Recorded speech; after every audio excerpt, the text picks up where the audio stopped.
الحمد لله رب العالمين والعاقبة للمتقين والصلاة والسلام على سيد الأنبياء والمرسلين سيدنا ومولانا محمد وعلى آله وأصحابه وأزواجه وذرياته أجمعين أما بعد فأعوذ بالله من الشيطان الرجيم بسم الله الرحمن الرحيم وما خلقت الجن والإنس إلا ليعبدون صدق الله العظيم.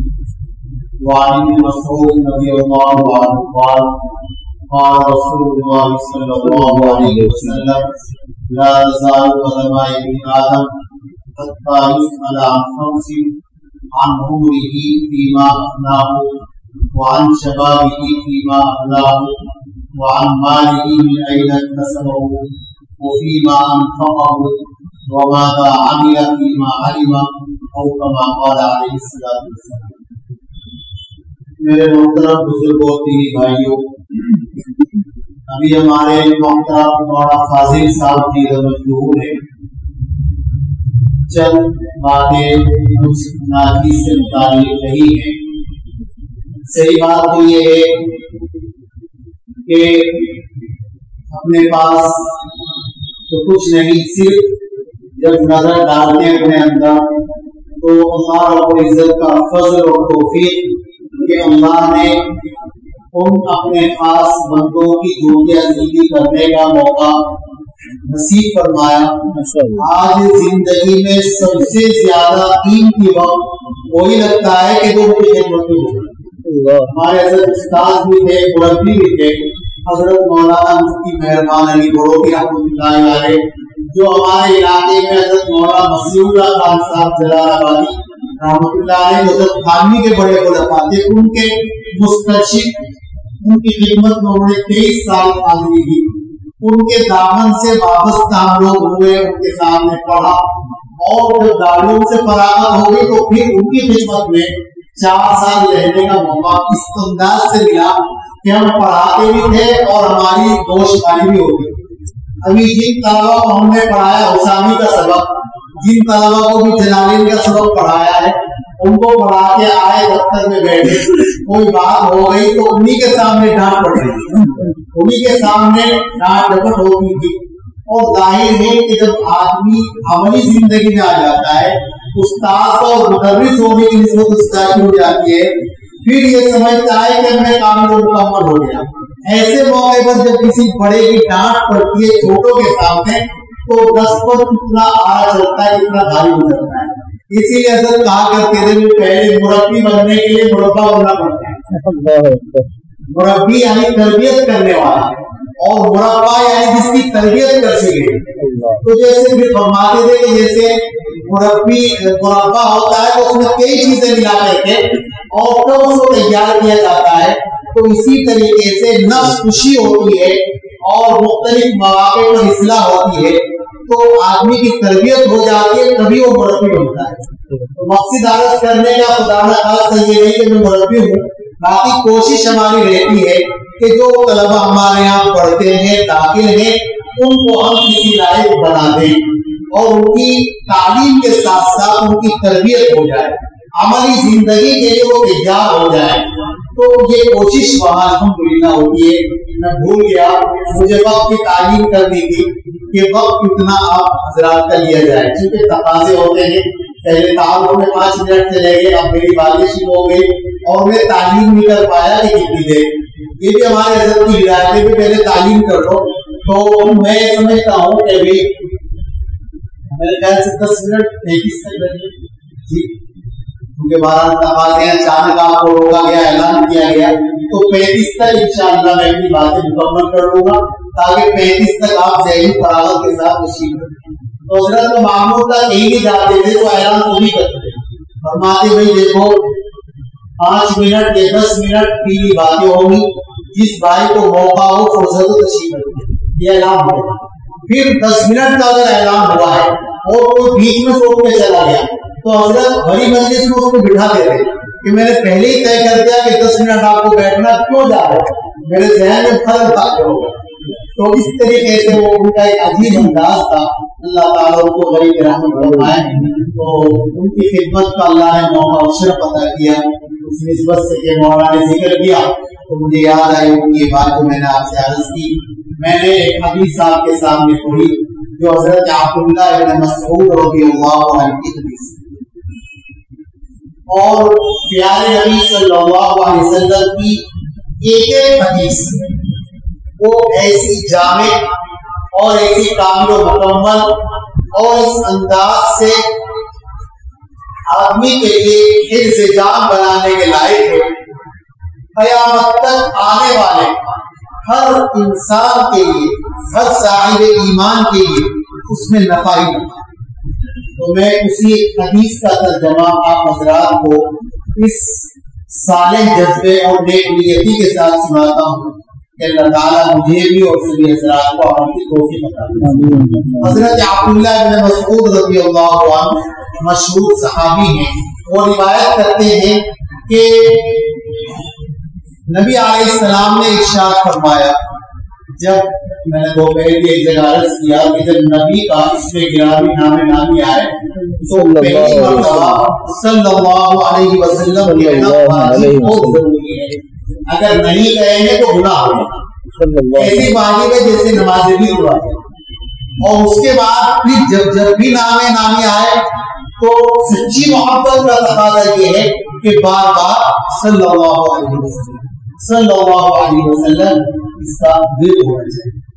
تو آپ نے فرمایا کہ کل قیامت کے دن ابن آدم کے قدم اللہ کے سامنے سے نہیں ہٹیں گے یہاں تک کہ اس سے 5 چیزوں کے بارے میں سوال کرتے ہیں.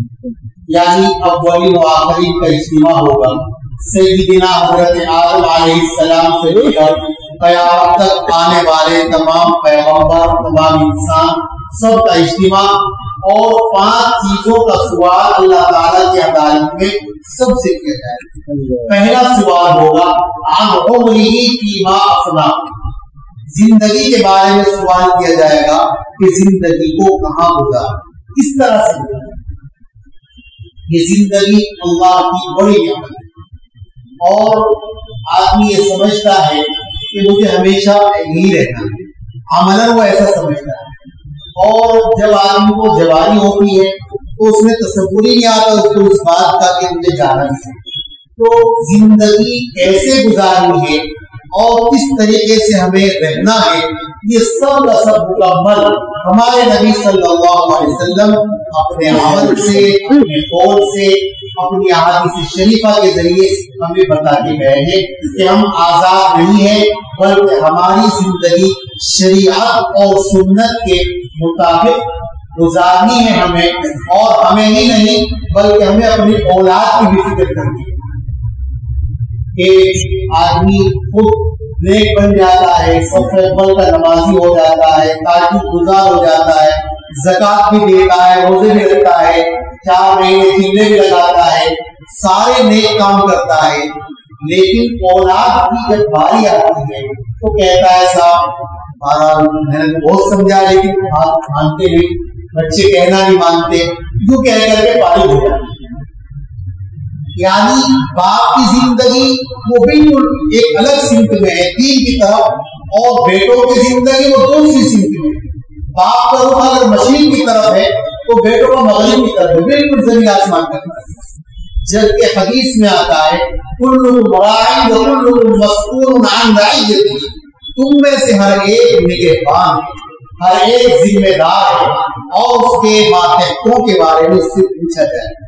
ماں باپ سے اولاد کے بارے میں پوچھا جائے گا کہ تم نے اولاد کو دیندار بنایا کہ نہیں بنایا. آج بچہ سن شعور کو پہنچتا ہے, 3 سال 4 سال کی عمر ہوتی ہے تو ماں باپ کو فکر ہونے لگتی ہے کہ اس کا اچھے سے انگلش میڈیم میں داخلہ دلواؤں, کہاں کا معیار تعلیم اچھا ہے. لیکن اس بچے کا جو سبق گھر سے شروع ہونا چاہیے اس کی کبھی فکر نہیں. مثال کے طور پر چھوٹے سے بچے کو ہم کلمہ یاد کرا سکتے ہیں کہ بیٹے ہمارا کلمہ یہ لا الہ الا اللہ محمد رسول اللہ صلی اللہ علیہ وسلم کا مطلب سمجھائیں. اسی طرح سے کہ ہمیں روٹی کون دیتا ہے اللہ, ہمیں کس نے پیدا کیا اللہ نے, اللہ کہاں رہتا ہے, اللہ ہر جگہ موجود ہے, ہم کس کی امت میں ہیں, ہم حضرت محمد صلی اللہ علیہ وسلم کی امت میں ہیں. ہمارے نبی کہاں پیدا ہوئے؟ مکہ المکرمہ میں پیدا ہوئے. ہمارے نبی کی قبر کہاں ہے؟ مدینہ منورہ کے اندر ہے. آسمانی کتابیں کتنی ہیں اور ہمارے مذہب کی کتاب کا نام کیا ہے؟ قرآن کریم. ہمارے مذہب کا کیا نام ہے؟ اسلام. اسلام کا کلمہ کیا ہے؟ اس طرح کی بنیادی باتیں ہیں کہ جو ماں باپ اپنی اولاد کو گھر میں سکھا سکتے ہیں، لیکن کبھی خیال ہی نہیں ہوتا. اور بچے جب بڑے ہو جاتے ہیں تو اس کے بعد بس ایسے ہی وقتی طور پر کبھی ٹوک دیا نماز کے لیے، بچہ ہمارا گناہوں کی طرف جا رہا ہے، غلط سوسائٹی میں بیٹھ رہا ہے، اس کی صحبت غلط ہو رہی ہے، پھر کوئی خیال نہیں. بس ہم کو کرنا ہے کہ ہم جاتے ہیں وقت پر نماز پڑھ کے آ جاتے ہیں. کل قیامت کے دن اللہ کے یہاں ہم سب سے پوچھا جائے گا ہماری اولاد کے بارے میں. قرآن کریم میں اللہ نے ارشاد فرمایا یا ایھا الذین آمنوا قوا انفسکم واہلیکم النار وقودھا الناس والحجارہ. اے لوگو، اے ایمان والو، اپنے آپ کو، اپنے گھر والوں کو آگ سے بچاؤ. کہ آگ سے بچانا اس کا وضاحت کے ساتھ حکم دیا جا رہا ہے. یعنی آپ تھوڑی دیر کے لیے تصور کریں، اگر کہیں آگ جل رہی ہے ایسی کہ اس میں اگر کوئی داخل ہو جائے تو فوراً وہ جل کے خاک ہو جائے، ایسی تہتی ہوئی آگ ہو اور آپ کا کوئی چھوٹا سا نادان بچہ ادھر جا رہا ہو، تو آپ اس کو صرف سمجھانے پر اکتفا کریں گے کہ بیٹے وہاں نہیں جانا ہے، وہاں جاؤ گے تو جل جاؤ گے، اور بس سمجھانا کافی نہیں، بلکہ آپ لپک کر کے اس بچے کو گود میں اٹھا دیں، اس وجہ سے کہ کہیں اچانک یہ چلا نہ جائے اور بچہ میرا جل نہ جائے. تو اسی طریقے سے یہ گناہ جو ہے یہ آگ ہے اور ہمارے بچے آگ کی طرف جا رہے ہیں. ان الذین یاکلون اموال الیتامی ظلما انما یاکلون فی بطونہم نارا. تو یہ گناہ جو یہ آگ ہے، ان سے ہمیں اپنی اولاد کو بچانے کی فکر کرنا ہے. جو بچے ہمارے سمجھدار ہو گئے، جیسے ہم ان کو انگریزی اور عصری تعلیم کے لیے فکر مند ہوتے ہیں، اسی طریقے سے ہم ان کو مکتب کی تعلیم دلائیں. اس وقت ایسا ابتدا اور اس انداز سے بینا روی اور گمراہی کا دور چل رہا ہے کہ ہماری جو نئی نسل ہے ان کے بارے میں ہمارے اکابر بہت زیادہ فکر مند ہیں. ابھی آپ کے شہر جے پور میں دارالعلوم دیوبند کے مفتی ہمارے شیخ حضرت مفتی ابوالقاسم نعمانی دعوت پڑھا، ان کو اسپیشل بلایا یہاں کے ذمہ دار علماء نے اور آدھا گھنٹہ خطاب کر کے گئے. یہی بات بتا کر کے گئے کہ اپنے بچوں کو مکتب کی تعلیم دی جائے اور باقاعدہ مکتبوں کو منظم کیا جائے کہ بچہ ہمارا مکتب میں جائے گا تو اس کے عقائد درست ہوں گے، اس کا ایمان صحیح ہوگا، اس کو پتہ چلے گا کہ ہمارا دین و مذہب ہے. بہرحال وقت چونکہ مختصر ہے، موضوع بڑا طویل ہے، اس کو مختصر کر کے عرض کرتا ہوں کہ ہمیں اپنی زندگی کے بارے میں یہ فکر کرنا ہے کہ ہماری زندگی کدھر جا رہی ہے، ہماری اولاد کی زندگی کدھر جا رہی ہے. ہماری ذمہ داری ہے کہ ہم خود بھی صالح اور نیک بننے کی جیسا فکر کر رہے ہیں، اپنی اولاد کو بھی صالح اور دیندار بنانے کی فکر کریں. دوسرا سوال جو قیامت کے دن کیا جائے گا، عن شبابہ فیما ابلاہ، جوانی کے بارے میں پوچھا جائے گا، جوانی کو کہاں گزارا. حالانکہ زندگی میں تو جوانی بھی آ گئی، لیکن جوانی کا سوال الگ سے ہوگا، اس وجہ سے کہ جوانی کی جو عمر ہوتی ہے وہ ایسی آدمی کی زندگی کا اصیل قیم بھی رکھا ہوتا ہے کہ آدمی سمجھتا ہے کہ وہ ہمیشہ جوان ہوتا ہے. اور مثلا مشہور ہے کہ جوانی دیوانی ہوتی ہے کہ آدمی کو پتہ نہیں ہوتا کسی چیز کا. اس لیے بطور خاص جوانی کا ذکر کیا گیا کہ جوانی کی عبادت بھی اللہ کو بہت زیادہ پسند ہے. وہ 7 آدمی جو قیامت کے دن اللہ کے خاص سائے میں جگہ پائیں گے، ان میں سے وہ ایک جوان بھی ہے جو اللہ تعالیٰ کی فرما برداری اور اطاعت میں پلا بڑا جوان. اس لیے جوانی کی جو زندگی ہے اس کی بہت زیادہ قدر کرنے کی ضرورت ہے جوان.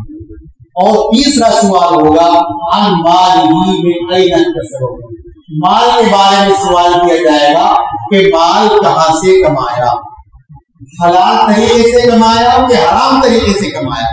آج دوڑ لگی ہے مال کو جمع کرنے کی، اور مسلمان باوجود اس کے کہ وہ صاحب ایمان ہے، جب کوئی معاملہ سامنے آتا ہے تجارت کا، معیشت کا، یا بینک والے کو نئی نئی شکل سود کی لاتے ہیں اور نئے نئے نام سے وہ سامنے کرتے ہیں تو آدمی بھول جاتا ہے کہ میں کسی عالم سے مسئلہ پوچھوں کہ میرے لیے شرعی اعتبار سے جائز ہے کہ نہ جائز ہے، بھول جاتا ہے.